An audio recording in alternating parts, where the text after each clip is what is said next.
SWOOD nesting is an automatic process, but there are tools to manually override the nest. First, let's nest this part.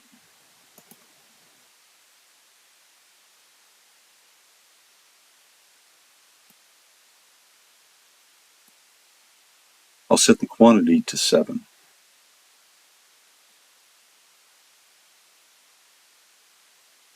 Here's the command for manual nesting. We can move parts,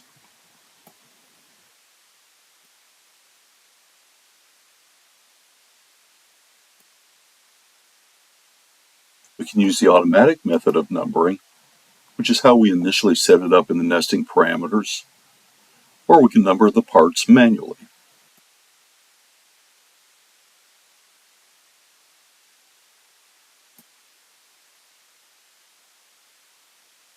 Bridge mode will add tabs between parts to keep parts from moving.